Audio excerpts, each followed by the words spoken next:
Allô tout le monde, donc ce que je fais aujourd'hui, c'est que je vous montre comment faire mon système de disponibilité de suppléance. En fait, mon système, c'est avec un code QR que les enseignants et enseignantes numérisent avec leur outil technologique. Souvent, ben, c'est le iPad ou le téléphone cellulaire.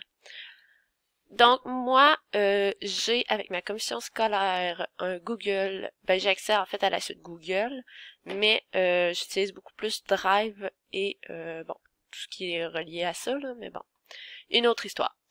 Ce que je fais, ben, je me crée un dossier ici, disponibilité suppléance 2019-2020. Comme vous voyez ici, mon système est plus facile parce que moi, mon téléphone cellulaire, c'est l'outil Google aussi, là, c'est le Pixel 2. Donc, moi, mes photos sont reliées à un album Google, excusez, à un outil, ben, un album Google Photos. Mais si je me trompe pas, c'est possible de le faire aussi avec le iPad et aussi les iPhones. J'étais comme mélangée. Alors, dans le fond, c'est que moi, je prends au fur et à mesure que j'ai des nouvelles dates qui changent, en fait, je l'ajoute. Là, je suis en train de chercher mon mois de septembre. Alors, donc, c'est ça, je prends en photo. Quand j'ai une demi-journée, je brise mon carré en diagonale pour faire l'avant-midi, l'après-midi.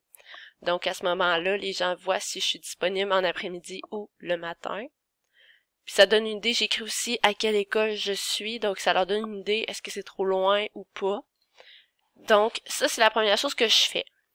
La deuxième, c'est que je m'en vais chercher le lien partageable. Puis là, ici, j'ai marqué c'est consultation autorisée pour les utilisateurs de la commission scolaire des navigateurs disposant du lien.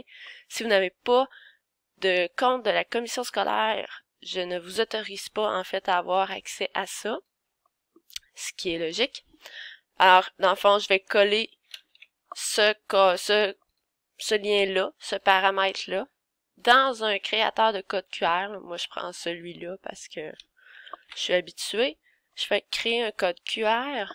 Puis là, en fait, c'est ici mon code QR. Là, je peux changer la couleur et tout. Mais par expérience, des fois, la couleur, c'est moins... on dirait que ça numérise moins bien. Puis après ça, je vais aller le télécharger en JPEG. Là, ils vous disent, ah, enregistrez-vous gratuitement. Non, non, attendez que le téléchargement, il se fasse. Ça va être beaucoup plus facile. Et voilà. Puis moi, après ça, ben là, je m'étais créé une espèce de carré ici que j'avais rempli en blanc comme ça. J'avais été chercher mon PNG comme ça. Puis là, je m'étais fait une espèce de visuel avec mes Bitmoji. Alors, c'est pas mal ça. Fait qu'après ça, moi, ce que je fais, j'imprime ma petite affiche, je la dépose dans les écoles. Puis après ça, les gens ont juste à numériser le code QR, puis ils ont accès à mes calendriers. Fait qu'après ça, ils peuvent m'appeler, je mets mon numéro de téléphone aussi dans le bas pour qu'ils puissent communiquer avec moi. Fait que comme ça, c'est plus facile parce que des fois, les gens appellent pis sont comme ah, t'es-tu disponible? Ah non, là tu viens de perdre ton temps. Tandis qu'avec cet outil-là, les gens le voient automatiquement si je suis disponible ou pas. Fait que c'est un petit peu plus rapide comme fonctionnement. Puis sérieusement, ça avait quand même bien fonctionné dans les écoles dans lesquelles je l'avais fait. Fait que c'est pas mal ça. Puis c'est pas trop long parce que quand les gens m'appellent justement, ben je suis déjà dans mon planificateur en train de l'écrire. Fait que je prends la photo puis je la remplace dans mon document qui est aussi l'application sur mon téléphone. Alors voilà, c'est pas mal ça.